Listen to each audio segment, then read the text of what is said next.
Hello friends, मैं अनीता भास्कर आप सभी लोगों का अपने यूट्यूब चैनल पर स्वागत करती हूँ। और पॉलिटिकल थिंकर्स की वीडियो में हमारा पिछला जो चैप्टर था वो था अधिकार, और आज ये चैप्टर है संपत्ति शुरू हुआ है। ठीक है, और इम्पोर्टेंट चैप्टर है, टीजीटी एलटी ग्रेड आदि एग्जाम के लिए बहुत इंपॉर्टेंट है। ठीक है, और आशा करती हूँ वीडियो आपको जरूर पसंद आएगी और लेक्चर वीडियो जरूर पूरी तरीके से देखा करें, क्योंकि नोट्स होते हैं मेरे बनाए हुए और बहुत इंपॉर्टेंट है, जो कि आपके एग्जाम में ज्यों के त्यों आपको ये देखने को क्वेश्चन मिलेंगे, परिभाषा आदि। तो जरूर नोट करें, वीडियो जरूर देखें अच्छी तरीके से पूरी। ठीक है, चलिए शुरू करती हूँ। और वीडियो पसंद आए तो लाइक शेयर कमेंट प्लीज जरूर करिएगा। चैनल पर नए हो तो सब्सक्राइब कर लीजिएगा, जिससे नई वीडियो की नोटिफिकेशन आपको मिलती रहे। तो शुरू करते हैं। व्यक्ति देखिए भौतिक वस्तु पर स्वामित्व और नियंत्रण जिसे समाज द्वारा मान्यता प्राप्त है वो क्या कहलाता है? संपत्ति। यानी व्यक्ति का हमारा खुद जो स्वामित्व है, हमारे पास जो संपत्ति है जिसपे हमारा नियंत्रण है, जिसे हम अपने तरीके से खर्च कर सकते हैं, किसी को दे सकते हैं, वो क्या होता है? वो हमारी संपत्ति कहलाती है, हमारी प्रॉपर्टी कहलाती है। ठीक है, लास्की कहता है कि संपत्ति का स्वामित्व पूंजी पर नियंत्रण और श्रमिकों को निर्देशित करने की शक्ति सुनिश्चित करता है। सबके अपने अपने विचार है। तो लास्की कहता है कि संपत्ति का स्वामित्व है, यानी जो उसका स्वामी पूंजी पर नियंत्रण और श्रमिक जो है, मजदूर वर्ग जो है, उसको निर्देशित करने की शक्ति को क्या करता है? उसे सुनिश्चित करता है। रॉसडॉल कहते हैं कि चरित्र के विकास के लिए संपत्ति आवश्यक विशेषता है, क्योंकि संपत्ति तो बहुत जरूरी है। अगर संपत्ति नहीं है तो आदमी के लिए बड़ी प्रॉब्लम हो जाती है, मानव जीवन के लिए। तो संपत्ति, कहता है लास्की, ये रॉसडॉल की चरित्र के विकास के लिए संपत्ति आवश्यक विशेषता है। रिपब्लिक, जो प्लेटो की पुस्तक है रिपब्लिक, रिपब्लिक में प्लेटो ने शासक वर्ग और सैनिक वर्ग को संपत्ति से वंचित रखा है। यानी जो शासक वर्ग है और सैनिक वर्ग है उनको संपत्ति रखने का अधिकार इसने नहीं देने की कोशिश की है। इसने कहा है कि इन दोनों को वंचित रखा जाए और संपत्ति को स्वामित्व किसको सौंपा जाए? जो उत्पादक वर्ग है, जो उत्पादन करता है। किंतु कालांतर में प्लेटो ने, लेकिन बाद में, ठीक है, पहले उसने रिपब्लिक लिखी, फिर उसने बाद में प्लेटो ने जब महसूस की सारी चीजें, तो उसने सोचा कि शायद ऐसे काम नहीं चलेगा कि सिर्फ उत्पादक वर्ग को जो है ये सौंपा जाए और दो वर्ग जो शासक सैनिक वर्ग है उन्हें वंचित रखा जाए। तो इसने अपनी पुस्तक लाज, जो इसकी रचना और कृति है, तो उसमें यह इसने मत व्यक्त किया कि सभी लोगों में संपत्ति का क्या होना चाहिए? समान वितरण होना चाहिए, यानी उत्पादक वर्ग में भी, सैनिक वर्ग में भी और शासक वर्ग में भी। ठीक है, इसने किस पुस्तक में ये अंतर देख लें कि रिपब्लिक में तो उसने ऐसा लिखा, लेकिन लाज में उसने क्या लिखा कि सभी लोगों को समान रूप से वितरण होना चाहिए। ठीक है, क्योंकि नेट आदि के एग्जाम में थोड़ा सा पूछते हैं, तो बहुत डीप। अरस्तु के अनुसार संपत्ति का असमान वितरण क्रांति को जन्म देता है। अरस्तु कहता है कि अगर संपत्ति का असमान वितरण यानी समान वितरण नहीं किया गया, कुछ लोगों को अधिक दिया गया, कुछ लोग कम दिया गया, कुछ लोगों को अधिक स्वामित्व हो, तो उससे क्रांति का जन्म होता है, लोग उसका विरोध करते हैं। ठीक है, मैकियावली के अनुसार मनुष्य पैतृक संपत्ति से वंचित होने की तुलना में पिता की मृत्यु को अधिक आसानी से भूल, यानी मैकियावली कहता है कि अगर किसी के पिता की मृत्यु हो गई है तो वह उसे तो भूल सकता है। बहुत इंपॉर्टेंट परिभाषा और हर बार एग्जाम में टीजीटी आदि के पूछ लेता है, तो इसे जरूर याद रखें। तो वो कहता है कि उसे तो भूल जाता है अपने पिता की मृत्यु को आसानी से, लेकिन अगर उसकी पैतृक जो संपत्ति है, जो उसके बाप दादा की जमीन जायदाद जो भी है, उसको बिल्कुल नहीं भूल पाता है।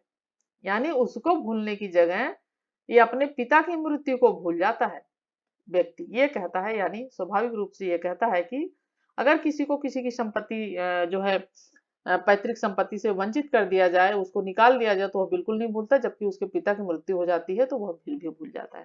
तो ये कहा है मैकियावली ने। हॉब्स कहता है कि संप्रभु का एक महत्वपूर्ण कर्तव्य संपत्ति की सुरक्षा करना घोषित किया।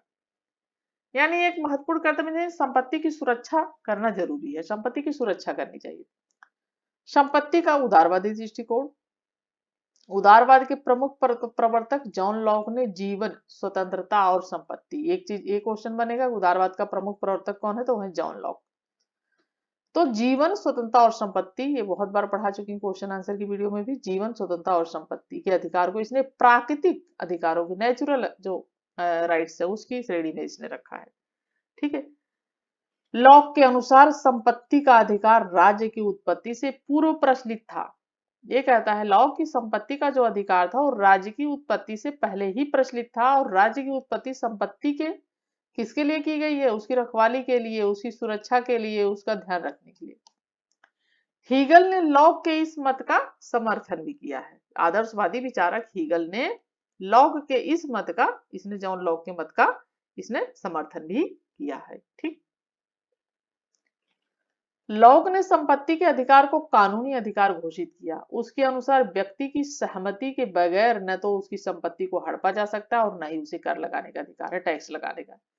यानी लॉक ये भी कहता है कि व्यक्ति के अधिकार जो है उस कानूनी अधिकार हो, घोषित किया उसने, और उसे किसी उसकी मर्जी के बगैर, उसकी सहमति के बगैर उसे कोई भी हड़प नहीं सकता है और उसे उस पर कर भी या टैक्स भी नहीं लगा सकता है।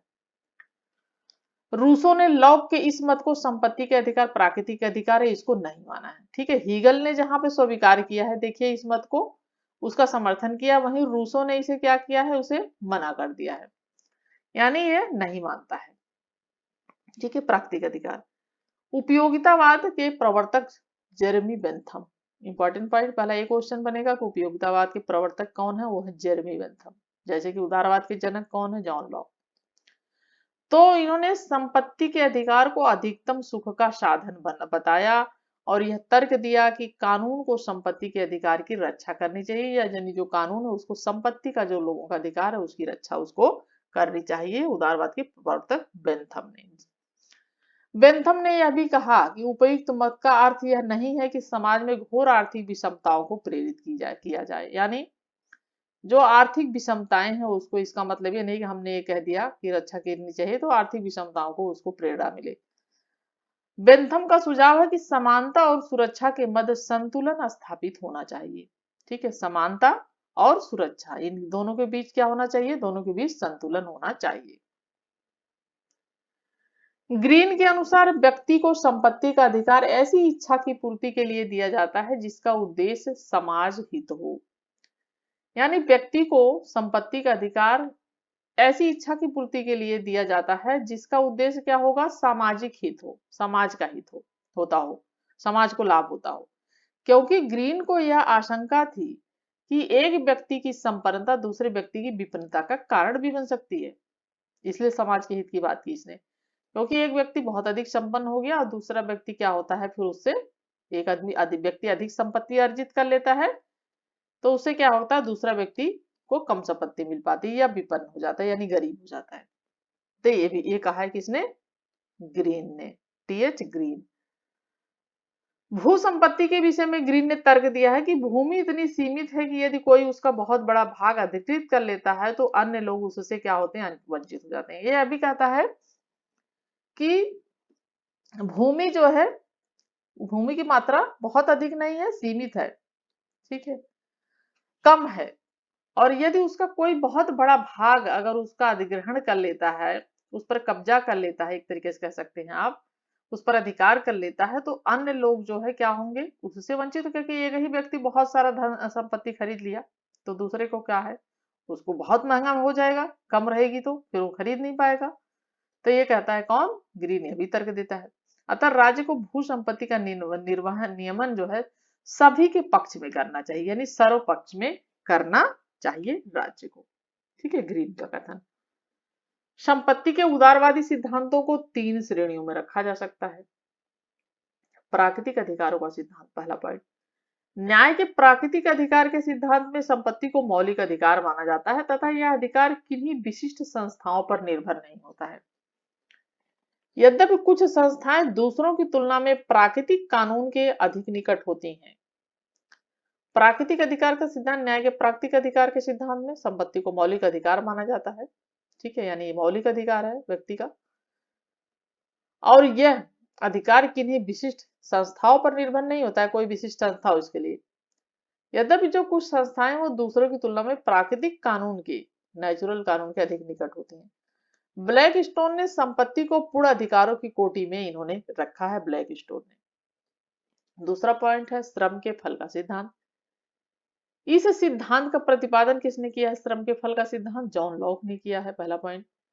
दूसरी बात, उसके अनुसार प्रकृति प्रदत्त यानी प्रकृति ने, नेचर ने जो वस्तु दी है उसके साथ व्यक्ति का क्या होता है, श्रम जुड़ जाता है। यानी नेचुरल जो चीजें हैं उसके साथ व्यक्ति कार्य करता है, मेहनत करता है, तो उसका क्या होता है, उसकी मेहनत, उसका श्रम जुड़ जाता है, तो उस व्यक्ति की संपत्ति हो जानी चाहिए। यानी कोई मेहनत करके अगर अर्जित कर रहा है, नेचुरल चीज है और उसको अर्जित कर रहा है, मेहनत कर रहा है, तो उसकी संपत्ति हो जानी चाहिए। ये कहता है दूसरा नियम, श्रम के फल का सिद्धांत, यानी जो श्रम करेगा उसे मिलेगा। लॉक ने यह मत दिया कि व्यक्ति को श्रम के केवल उन्हीं उत्पादनों का आधिपत्य होना चाहिए जिनका उपयोग वो कर सकता हो। लॉक की दृष्टि में संपत्ति श्रम का फल थी, इसलिए उसने संपत्ति की संकल्पना स्वीकार नहीं की। लॉक कहता है कि संपत्ति श्रम का फल होनी चाहिए, इसलिए उसने संपत्ति की जो संकल्पना थी उसको क्या किया, उसने स्वीकार नहीं किया, जिसके अनुसार कुछ विशिष्ट संकल्प मनुष्य जो है इस संपदा को एकत्र कर लेते हैं और शेष समाज क्या होता है, दीनहीन और दरिद्र विपन्न हो जाता है। ठीक है। लॉक द्वारा प्रतिपादित सिद्धांत पर मुख्य रूप से दो तरह की परिस्थितियों में संपत्ति के अधिकार पर प्रश्न चिन्ह लगाना अनिवार्य हो जाता है। पहला पॉइंट है कि जब संपत्ति स्वयं आय का स्रोत बन जाती है, क्योंकि इस प्रक्रिया के तहत संपत्ति के स्वामी को अल्प श्रम करना होता है। यानी किसी के आय का स्रोत बन गई तो संपत्ति का जो स्वामी होते हैं कम मेहनत करनी पड़ती है, कम है उसके पास, मेहनत करता है वो, तो दूसरों के बल पर उसकी संपत्ति में वृद्धि, यानी खुद तो कम मेहनत करता है लेकिन दूसरे जो कामगार है, मजदूर वर्ग है, एक तरीके से कहा जा सकता है, उनसे अधिक मेहनत करवाता है और संपत्ति उसके खाते में जाती है और उसकी संपत्ति में वृद्धि हो जाती है। लेकिन मेहनत कौन करता है, दूसरा अधिक करता है, जबकि वो खुद कम करता है। ठीक है। और दूसरा पॉइंट, जब सामाजिक निवेश के उपरांत निजी संपत्ति के स्वामियों को अपरिमित लाभ होता है, जबकि वह लाभ समाज को प्राप्त होना चाहिए। यानी सामाजिक निवेश की बात अगर की जाए तो उसमें भी निजी संपत्ति के स्वामियों को अधिक लाभ होता है, जबकि वह लाभ किसको मिलना चाहिए, समाज को मिलना चाहिए। और उपयुक्त समस्याओं में ही सामाजिक सिद्धांत की प्रासंगिकता सिद्ध होती है। और समाजवादी चिंतन के अनुसार संपत्ति दो तरह की होती है। प्रथम संपत्ति वह जिसे श्रम का फल माना जाए, यानी ये भी श्रम का फल मानते हैं। द्वितीय वह जो उत्पादन के साधनों के स्वामित्व में लक्षित होती है, यानी जो उत्पादन के साधन है उसके स्वामित्व में। अतः ऐसे स्वामित्व का विनियमन सामाजिक न्याय की प्रथम शर्त होती है। आगे विलियम गार्डविन क्या कहते हैं। विलियम गार्डविन के अनुसार संपत्ति सामाजिक और नैतिक बुराई की जड़ है, अतः इसे क्या करना चाहिए, बिल्कुल समाप्त कर देना चाहिए। ठीक है। ये कौन कहता है, गार्डविन। क्या कहते हैं कि संपत्ति जो सामाजिक और नैतिक बुराई, यानी संपत्ति को रखना ही नहीं चाहिए। एक तरीके से एक बुराई है, सामाजिक और नैतिक भी, क्योंकि संपत्ति की वजह से व्यक्ति बहुत लालची हो जाता है और बहुत अधिक संपत्ति आने पर वो बुरे कार्य भी करता है, किसी को कुछ समझता नहीं है, सबको परेशान भी करता है। तो इसे क्या करना चाहिए, समाप्त कर देना चाहिए। प्रूदो के अनुसार संपत्ति चोरी है। अगर संपत्ति हम रख रहे हैं अपने लिए अर्जित करके या छुपा के या जैसे भी, तो वो क्या है, एक तरीके की चोरी है, प्रूदो कहते हैं। वहीं बाकुनिन कहते हैं, बाकुनिन ने मत दिया कि राज्य और संपत्ति दोनों को क्या करना चाहिए, नष्ट कर देना। इन्होंने राज्य को भी नष्ट कर दिया है और संपत्ति को भी खत्म कर दिया है। यानी न राज्य होना चाहिए और न ही संपत्ति होनी चाहिए, क्योंकि उसकी दृष्टि में दोनों ही शोषण के कारण है। राज्य भी शोषण करता है और संपत्ति भी है, तो संपत्ति द्वारा व्यक्ति गरीब व्यक्तियों का क्या करता है, उसका शोषण करता है। ठीक। देखिए वीडियो पसंद आए तो लाइक शेयर कमेंट जरूर करिएगा प्लीज। सामाजिक दायित्व का सिद्धांत, और मैं कहती हूं अगर आपने अच्छी तरीके से सारी वीडियो देख ली और आपने खुद कुछ भी नहीं ढंग से पढ़ा है उतना, तब भी आपके बहुत सारे क्वेश्चन यहीं से कंप्लीट हो जाएंगे। क्वेश्चन आंसर की वीडियो और प्लस आप पॉलिटिकल थिंकर्स की वीडियो, क्योंकि मैं कुछ छोड़ती नहीं हूँ, अच्छी तरीके से पढ़ाती हूँ सारा कुछ। संपत्ति का यह सिद्धांत सर्वाधिक महत्वपूर्ण है। यह सिद्धांत यह मानता है कि दूसरे सामाजिक अधिकारों की भांति संपत्ति के अधिकार को भी कसौटी पर रखना चाहिए। सामाजिक दायित्व को सिद्धांत कहता है कि संपत्ति का यह सिद्धांत सर्वाधिक महत्वपूर्ण है। और यह सिद्धांत क्या मानता है कि दूसरे सामाजिक जो अधिकार हैं उनकी भांति संपत्ति का जो अधिकार है उसको भी एक कसौटी पर खरा रखना चाहिए। ठीक है, और वो सार्वजनिक हित में, यानी एक तराजू मान लीजिए या कुछ है कि उसको समझने की कोशिश करना चाहिए एक कसौटी पर, और जिससे कि जन या कल्याण में वह कितना, इस बात की जांच करनी चाहिए कि वो जन कल्याण में कितना योग देता है, यानी लोगों का उस संपत्ति से कितना भला होता है, स्वामित्व का वितरण उसमें किस ढंग से हो रहा है। ये है सामाजिक दायित्व का सिद्धांत, और बहुत महत्वपूर्ण सिद्धांत है ये। इस बात का पता लगाना चाहिए, जांच की जानी चाहिए कसौटी पर। टॉनी के अनुसार संपदा की जगह एक जगह केंद्रित होने पर भयानक परिणाम यह हो सकता है कि समुदाय के सीमित संसाधनों को निरंतर ऐसे ही उत्पादन या संरक्षण में लगा दिया जाए जो फिजूल खर्ची का प्रतीक है। यानी एक जगह अगर केंद्रित हो गया, टॉनी कहते हैं कि एक जगह अगर सब चल गया तो उसका परिणाम भयानक हो सकता है, और समुदाय जो है उसके सीमित संसाधन होते हैं और उत्पादन या संरक्षण में उनको लगा देना चाहिए जो कि फुजील खर्ची पड़ती है, जबकि राष्ट्र को ज्यादा जरूरत कल्याण कार्यों की है। यानी राष्ट्र को अधिक कल्याण कार्यों की जरूरत है और सीमित जो समुदाय के सीमित संसाधन है उसमें संरक्षण में लगा दिया जो कि फिजूल खर्ची होती है एक तरीके से। ये कहता है टोनी। आर्थिक विषमता लोकतंत्र का विध्वंस है, इसलिए टोनी ने लोकतंत्र की और सामाजिक न्याय की रक्षा होती हेतु दो सुझाव दिए टोनी ने। पहला सुझाव दिया कि एक वर्ग को ऊंचा उठाने वाले विशेष अधिकारों का समापन, यानी संपत्ति क्या होती है कि कोई टाटा बिरला बन जा रहा है, कोई अडानी अंबानी बन जा रहा है, कोई भीख मांग के खाना खा रहा है।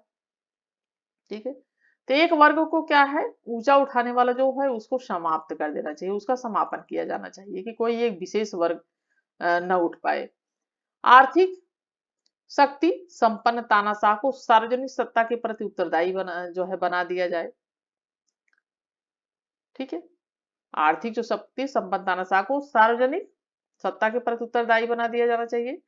और लास्की के शब्दों में किसी व्यक्ति को संपत्ति का नैतिक अधिकार तभी होना चाहिए जब उसे वह संपत्ति अपने कर्तव्य पालन के बदले में प्राप्त हो। यानी किसी व्यक्ति को संपत्ति का अधिकार, नैतिक अधिकार तभी होना चाहिए जब वह संपत्ति उसने कर्तव्य पालन किया हो उसके बदले में अगर वो मिल रही हो।